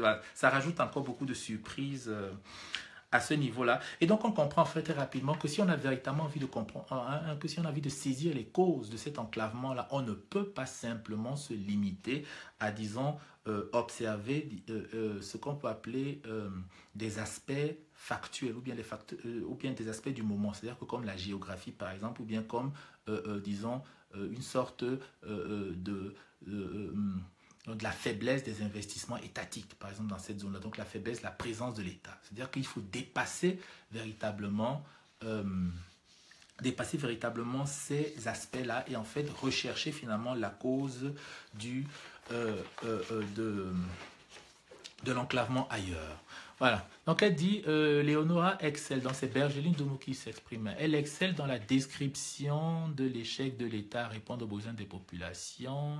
C'est un fait actuel à quelques pas de la ville, à couche. Oui, en effet. Donc on peut voir ça comme ça, comme une sorte de critique disons, de la présence de l'État. C'est-à-dire que finalement, ça peut aussi être vu comme ça. Hein. C'est-à-dire que ça peut aussi être vu, bon, même si moi je ne vais pas retenir cet aspect des choses, c'est-à-dire que ça peut aussi être vu justement pour marquer encore plus l'échec de l'État en disant, mais même à juste quelques kilomètres d'une grande ville, on a déjà l'impression que c'est un autre monde, quoi. Mais pour moi, ce n'est pas suffisant pour comprendre la situation. C'est-à-dire qu'il faut, en fait, à mon avis, aborder autre chose. Et c'est là où, en fait, donc, on revient à ces deux courants, en fait, donc, disons, explicatifs, on va dire, de la situation africaine actuelle. Hein, et c'est là où, en fait, la compréhension se situe. Hein. C'est là où, à mon avis, pour comprendre, en fait, le recours à cet enclavement-là, on a besoin de replonger là-dedans. Et moi, en fait, j'avance ceci. C'est-à-dire que j'avance, en fait, ceci qui est de dire que ce qui intéressait le plus l'auteur, c'est-à-dire que je vais procéder comme ça, et bien m'expliquer. C'est-à-dire qu'il y a en fait ce que j'ai cité au préalable, c'est-à-dire que ce que j'ai en fait indiqué comme par exemple l'enclavement géographique ou bien la faible présence de l'État, pour moi en fait on va dire c'est des raisons périphériques, c'est-à-dire que ce n'est pas les raisons centrales que l'auteur veut, que l'auteur s'attache à expliquer. C'est-à-dire que ce n'est pas pour ça qu'elle crée un environnement comme Écou, qui est justement un environnement inimaginable et qui nous intrigue par le simple fait qu'il soit mis en avant. Ce n'est pas, à mon avis, ce que l'auteur cherche ici. C'est-à-dire que ce que l'auteur, à mon avis, cherche, en fait, c'est de mettre en exergue l'absence de conscience historique. C'est-à-dire, en fait, que la véritable cause, le vrai enclavement, il est celui-là. C'est-à-dire qu'à mon avis, c'est ça que l'auteur veut en mettre en exergue. C'est-à-dire qu'en montrant, finalement, une société aussi traditionnaliste que ça, mais qui n'a pas de conscience historique, c'est ça, en fait, finalement, c'est ça son enclavement. C'est-à-dire qu'elle-même, elle ne saisit pas qui elle est. Même si elle est en train de... donc, je ne sais pas si vous voyez un peu ce que je veux dire. C'est-à-dire que même si elle est en train de pratiquer, d'adopter, de conserver, même si plus que toute autre région ou bien ethnie, tribu, en fait, tout ce que vous voulez, clan de cette région, elle serait celle qui aurait le mieux conservé ses pratiques. Le fait qu'elle n'ait pas de conscience historique de ses pratiques, voyez, la met dans la même situation que les autres qui, par exemple, se seraient plus occidentalisés, et puis ainsi de suite. Et je pense que c'est ça l'aspect, à mon avis, que l'auteur veut véritablement mettre en exergue. Et ça, en fait, on aura le détail, c'est-à-dire qu'au fil du roman, on a le détail, on a des indices qui nous confortent dans cette hypothèse. C'est-à-dire qu'on peut, par exemple, maintenant se poser la question suivante. Donc, maintenant qu'on a avancé cette hypothèse, on peut maintenant se demander, ok, à quoi donc finalement est due cette absence de conscience historique? Qu'est-ce qu'il explique? Et donc, l'une des premières explications, par exemple, qui a avancé, c'est l'action des colons, par exemple. Donc, l'action des colons. Et c'est là où donc, on découvre finalement un autre visage de Écou, parce qu'au préalable, on avait l'impression que la ville même qui est juste à côté, donc une ville qui a été créée par les colons, capitale économique du pays et tout, n'arrive pas à influencer Écou.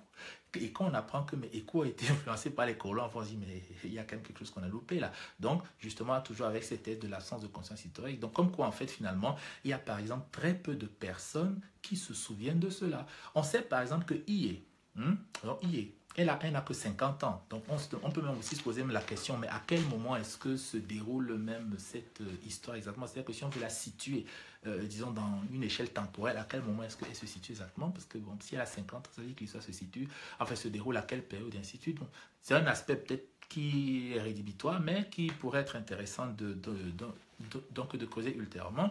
Donc, quand c'est par exemple, donc IE, par exemple, elle a comme ça une vague notion de ce que c'est que la France, par exemple. Elle a une vague notion de ce que c'est que la France. Elle se souvient, par exemple, des sœurs blanches, donc des sœurs blanches missionnaires, par exemple, qui dirigeaient des écoles et puis ainsi de suite. Donc, elle se souvient comme ça vaguement de la présence des Européens, même si elle n'arrive pas à contextualiser ça, disons, de manière forte et puis à nommer finalement cette réalité de cette présence-là comme étant une réalité coloniale, mais elle se souvient quand même plus ou moins. Donc, il y a déjà au moins une trace comme ça qui subsiste.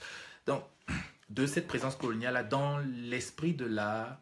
Donc, dans l'esprit, oh, ben, salutations, mon gars, je t'envoie tout mon amour, toute mon énergie, toute ma puissance. Ciao, mon frère. Donc, il y a un souvenir, vague souvenir comme ça. Donc, le véritable problème ici, par exemple, chez les échos, c'est le problème de la transmission. C'est-à-dire, en fait, que cette société qui, au premier abord, peut paraître, par exemple, traditionnaliste, en fait, elle a un vrai problème de rupture de la transmission.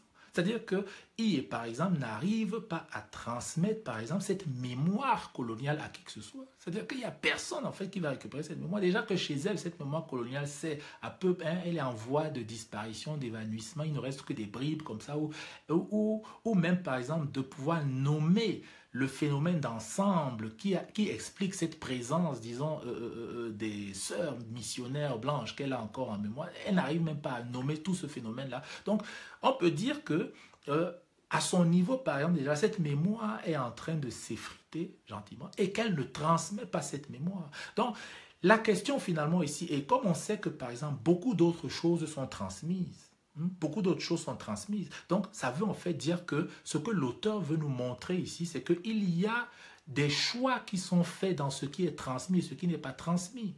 Donc là, on n'est plus simplement dans des gens qui subissent des choses. Là, on est devant des gens, en fait, qui ont choisi finalement de ne pas transmettre certaines choses et de transmettre d'autres. Et donc, pourquoi, par exemple, donc, justement, la mémoire coloniale n'est pas transmise? C'est un peu le même genre de question, par exemple, que justement notre ami Kanye Alem nous parle dans ces histoires de mémoire de l'esclavage et puis ainsi de suite. Donc, c'est le même type de question. C'est qu'il y a certaines mémoires, donc il y a une sélection qui est faite dans la mémoire. Certaines choses sont transmises. Par exemple, on transmet aux femmes que quand tu vas arriver à l'âge adulte, c'est toi qui devras faire l'agriculture, t'occuper de la famille, et puis ainsi de suite. Et puis tu devras être d'accord de ton sort et puis te taire, parce que c'est comme ça que les choses se font.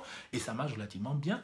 Mais comment ça se fait que, justement, une mémoire traumatique, par exemple, comme celle de la colonisation, n'est pas transmise? Et à mon avis, c'est cela que l'auteur a envie de mettre en exergue. Et c'est cela qui explique finalement cet artifice que représente ce village d'écoute. C'est-à-dire que de démontrer en fait que même dans une société la plus traditionnaliste possible, ou alors qui puisse être la plus traditionnaliste dans un environnement totalement, disons, éventré par la colonisation, même dans cette société-là, il y a des choix qui sont opérés dans la transmission de la mémoire. Et donc, il y a des choses qui sont transmises et d'autres choses qui ne sont pas transmises. Et bon, après, je pense que ceux qui connaissent un peu l'auteur, ils connaissent très bien ses thèses, ses recherches sur les questions de l'esclavage et ainsi de suite. Donc, je ne vais pas du tout m'attarder dessus, mais à mon avis, c'est ce genre de questions en fait qui sont là. C'est-à-dire que c'est un peu, comme on dit, c'est très psychologique finalement quelque part. C'est-à-dire ça va même aller jusqu'à la psychanalyse. Et puis c'est-à-dire que c'est un peu comme de dire que tu subis par exemple un traumatisme et puis il y a une période comme ça de refoulement.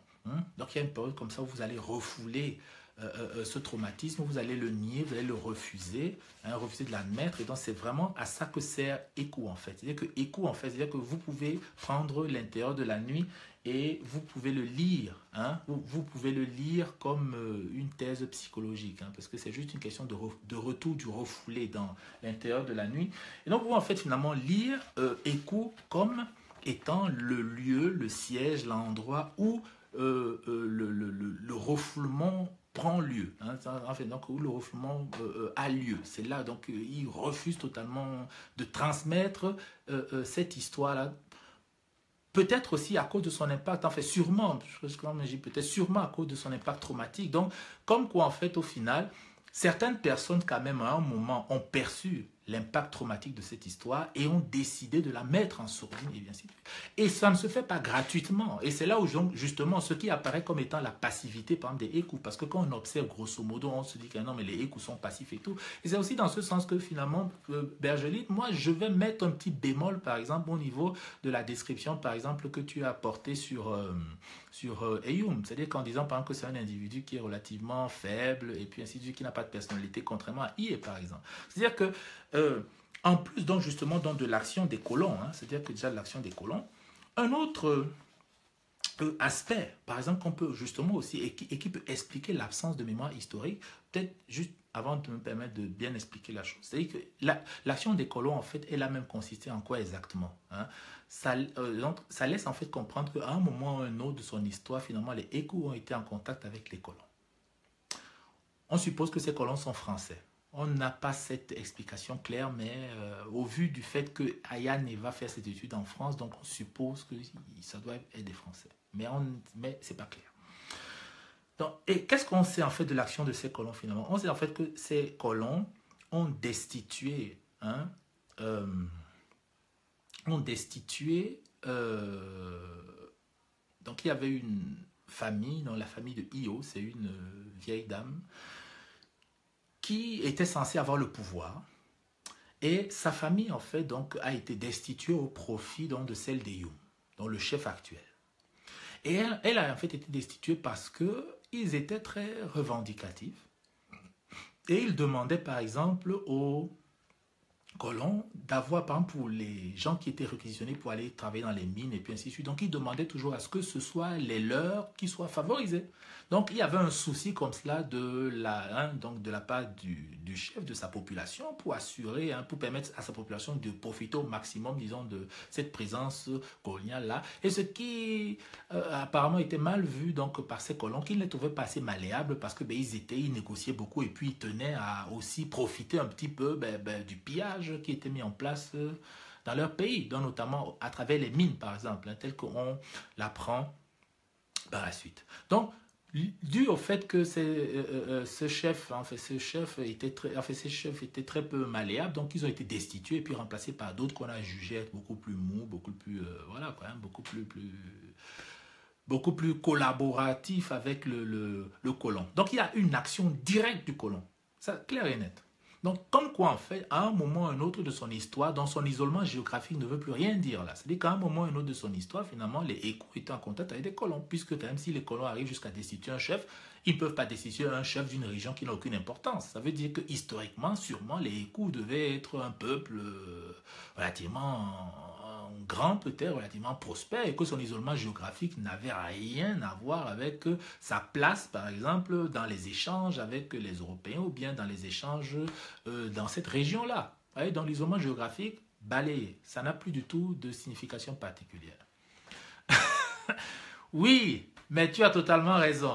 Et elle le dit même, hein, elle le dit plus loin. Oui, elle le dit plus loin, justement. Et même, en plus, on le constate en fait, quoi, parce que c'est ce gars-là, c'est Isilo, qui, en voyant comment on dit ça, la diplomatie avec laquelle IE a réussi à lui faire accepter le fait qu'il ne devait pas prendre les jeunes filles parce qu'elle voulait que ces jeunes filles-là puissent s'accoupler avec des gens du village qui reviendraient pour que justement la population puisse être conservée. Et il a fait cette remarque en disant que, dis donc, mais si j'avais vu un dirigeant comme cette femme-ci dans toute l'Afrique, je pense que je ne serais pas là aujourd'hui en train de mener ce combat-ci. Oui, en effet, tu as totalement raison que les gens comme Eyou pullulent partout en Afrique. Donc, il y a donc cela. Donc, l'isolement géographique n'a plus du tout aucune incidence là. C'est-à-dire que à un moment ou un autre de son histoire, donc, le peuple Ékou, le village Ékou a été en contact avec le colon et notamment, il a fait l'une des choses les plus, on va dire, centrales. Hein, parce qu'on a quand même vu tout à l'heure le rôle d'un chef. Hein. On a vu que le chef, il a le pouvoir séculier, mais aussi le pouvoir spirituel. C'est-à-dire c'est un prêtre et en plus de ça, d'être, on va dire, une sorte de politicien comme ça. Donc, c'est quand même, ce n'est plus rien. Hein, c'est central, c'est-à-dire que changer un chef, ce n'est pas une banalité, c'est vraiment s'attaquer, on va dire, à celui qui est le réceptacle, celui qui est le siège de tous les pouvoirs. Hein. C'est-à-dire que pas seulement pouvoir temporel, mais aussi, pour reprendre un peu des termes auxquels nous sommes plus habitués, aussi au pouvoir spirituel. Et puis bon, après on connaît aussi très bien bon, je ne sais pas si on peut appeler ça un cliché, mais on sait très bien l'attachement que les Africains ont vis-à-vis du spirituel, donc toucher à ce genre de symbole-là n'est pas du tout banal dans l'évolution future d'un peuple. Donc, il y a première chose là. Donc, il y a le choix de la transmission. Il y a des choses qu'on transmet, d'autres qu'on ne transmet pas. Il y a une partie de l'histoire qui est tue, une autre pas tue. Et c'est là où on en arrive donc à Ayoum. Donc, après, dans ce viol-là, hein, dans ce viol-là préliminaire, là, issu de la colonisation, ben, il y a donc Ayoum, justement, son pouvoir est totalement usurpé. Hein, et cette usurpation de son pouvoir est rappelée, par exemple, par les forces du changement, notamment par Isilo, qui, eux, ils savent, donc eux, ils connaissent l'histoire, on sait que c'est un étudiant en histoire, ainsi de suite, donc il est un peu plus informé que, disons, la plupart des gens. Il a fait une maîtrise aussi, semble-t-il, en histoire, donc à l'université de Sombé. Donc Isilo, on peut dire c'est un intellectuel comme ça, donc qui s'est découvert une vocation, qui entend des voix, et puis ben, avec toutes ces voix qu'il entend, il a envie d'agir dans l'histoire, et puis justement de réconcilier son peuple avec ses traditions. Et c'est l'un lui qui fait remonter ce refoulé-là. C'est-à-dire que maintenant, mais au cœur, là, il y a eu un refoulement. Et là, on se rend en fait compte qu'il y a même finalement dans ce village-là, certaines personnes qui le savent. C'est-à-dire qu'il y a certaines personnes qui savent que que Ayoum tient son pouvoir d'une usurpation, mais qui ferment la bouche, donc, mais qui ferment leur gueule, quoi. Vous voyez, donc qui ne disent rien, qui ferment leur gueule. Comme ils savent par exemple aussi que dans le même village, par exemple, comme on disait du côté gauche, là, du côté maléfique, ils savent que de ce côté-là aussi, il y a des anciens esclaves et ainsi de suite.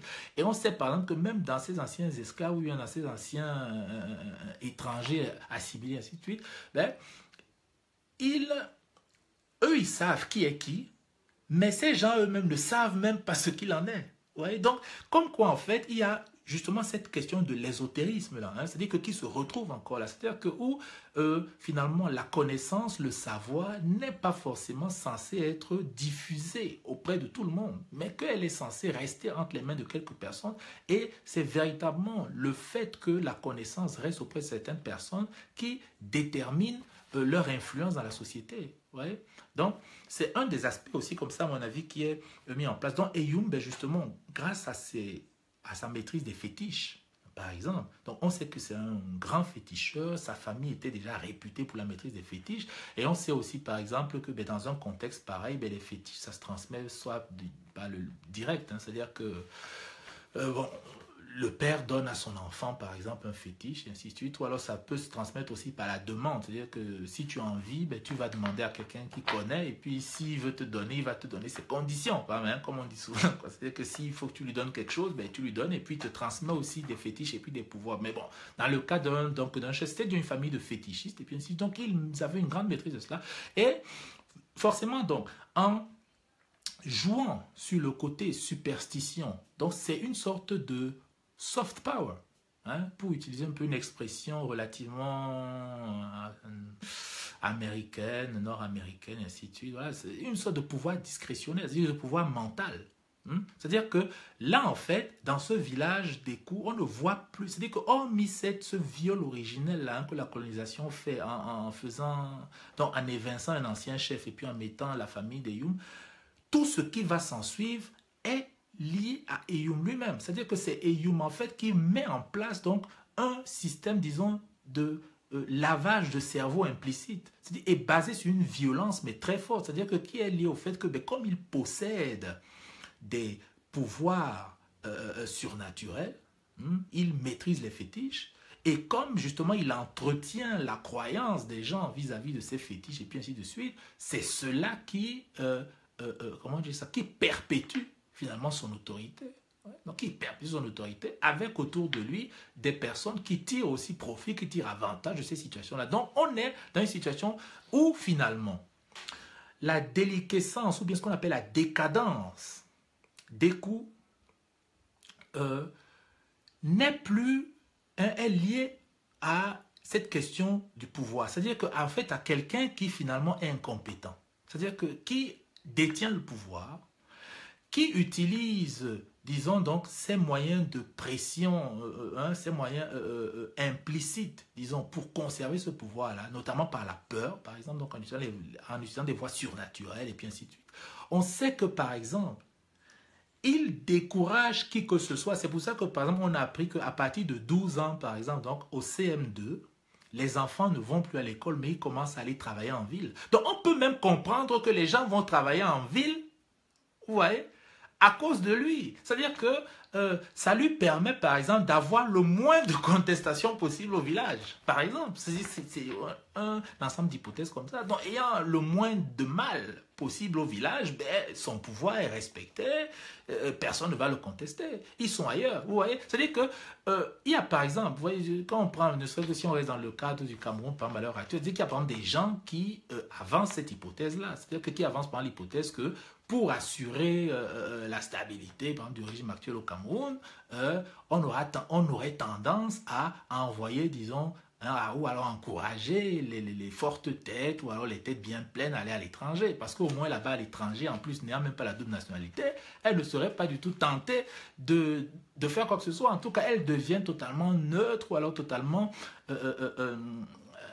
ayant le moins d'impact possible, hein, on va dire au niveau de l'environnement, par exemple, camerounais. Donc, on peut voir ce même genre de phénomène aussi s'opérer au niveau, par exemple, des coûts. C'est-à-dire que où, finalement, ce chef Ayoum, donc, grâce finalement à cette immigration du travail, là, hein, donc, c'est ces gens qui sont obligés d'aller ailleurs et qui, même en allant ailleurs, n'arrivent même pas à influencer le pays. Vous voyez, c'est vraiment hallucinant. Donc, ça permet encore justement donc, de lever finalement l'incompréhension, hein, ou alors la surprise qu'on avait de dire, mais comment les gens à l'étranger, et en voyant tout ce qu'ils ont avec ce monde ouvert que la colonisation a apporté et tout, comment est-ce qu'ils n'arrivent pas, même s'ils ne viennent que régulièrement au village, ou alors même ces enfants de 12 ans, hein, on sait qu'entre 12 et 16 ans par exemple, ils ont tendance à aller journellement en ville, donc ils vont et ils reviennent.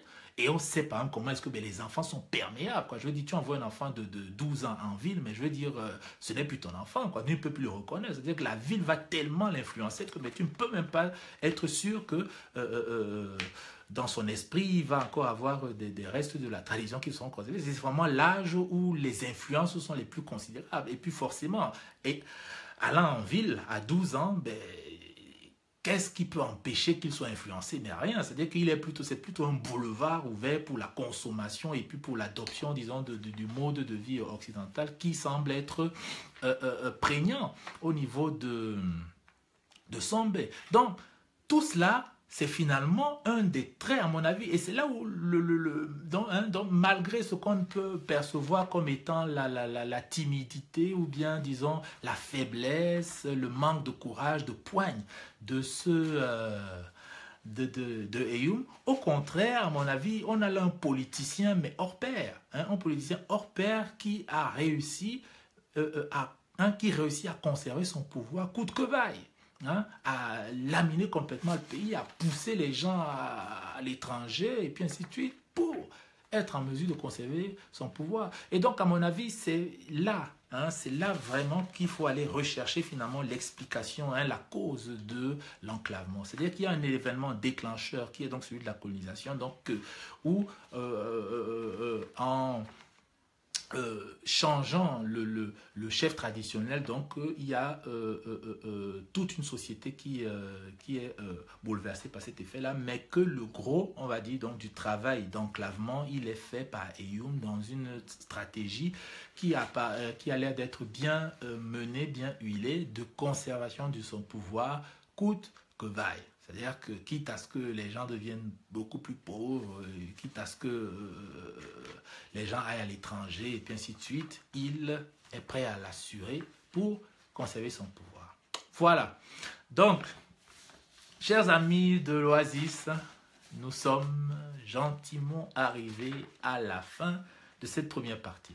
Donc, comme je vous l'ai dit précédemment, dans l'intérieur de la nuit de Leonora Miano, c'est un roman qui mérite justement qu'on s'y attarde, notamment à cause des ressources documentaires, hein, que l'auteur a dû collecter pour écrire ce roman. C'est-à-dire que quelqu'un qui ne connaît pas, par exemple, les populations, on va dire, de la côte du Cameroun, je pense qu'en lisant ça, il a une très très bonne idée de leur culture, de leurs coutumes, de leurs mœurs, et puis ainsi de suite. Donc c'est très très intéressant. Et même ce qui me pousse même à me demander que finalement, si même on n'a pas ce background-là, hein, culturel, est-ce qu'on peut comprendre ce roman? C'est-à-dire qu'il y a des ressorts dans ce roman que quelqu'un qui n'a pas ce background ne pourrait pas du tout comprendre, ou alors pourrait saisir de manière, disons, beaucoup très très légère. Donc, c'est justement tous ces aspects-là qui méritent que nous nous attendons dessus et que nous violons un peu cette règle-là qui est d'aborder un roman par émission. Donc nous allons en avoir 4 là-dessus. Donc comme on l'a dit donc précédemment, donc là on vient de regarder cette population écoux et on a essayé donc de comprendre en fait pourquoi est-ce que l'auteur s'est attaché à en faire une population aussi traditionnaliste que ça. En quel sens est-ce que ce traitement-là particulier justement qui paraît totalement surprenant pour un lecteur parce que c'est un type en fait, ce type de population ne se retrouverait plus dans cette zone-là. Donc, on a véritablement compris en fait ce que l'auteur voulait mettre en exergue, donc en travaillant donc sur une société pareille. Et ça explique aussi justement le recours, par exemple, à la documentation et ainsi de suite, parce que bon, mais forcément, si elle a envie de mettre en lumière un monde qui n'existe plus, donc forcément, elle a besoin d'un recours à la documentation. Et ce qui crée finalement beaucoup de questions, parce que par exemple, la problématique même du retour en soi, du retour à soi, qui est la problématique centrale à mon avis dans ce roman, ça pose même la question par exemple, de savoir dans quelle mesure est-ce que finalement le monde reconstruit par l'auteur est conforme au monde existant. Ouais. C'est toujours très intéressant à discuter. Ouais, un peu. Donc, est-ce que finalement, c'est comme ça que ce monde-là, dont on a perdu la trace, était, en tout cas dans les termes avec lesquels l'auteur nous les a restitués? Parce que c'est toujours ça la question qui est très compliquée à aborder dans des peuples où, par exemple, même, disons, les faits, les événements ont été, comment dire ça, pour être conservés, ont été transformés en mythes et légendes. Un peu, parce qu'on sait très bien par exemple, que plus on veut conserver un événement dans la mémoire, il faut le transformer en mythe et légende. C'est-à-dire qu'il y a toujours comme ça une base historique de faits dans les mythes et légendes, mais progressivement, pour que ça marque la mémoire, on doit transformer, donc rendre en fait cela un récit palpitant, ainsi de suite. Donc introduire d'autres éléments qui, eux, n'ont plus du tout trait aux faits et aux vraisemblables. Et donc, après donc avoir abordé la question des échos, comprendre qui est ce peuple et surtout pourquoi est-ce qu'il a été décrit, en fait, pourquoi est-ce que ce peuple a été construit tel quel et quel est le but qu'il a servi dans la narration.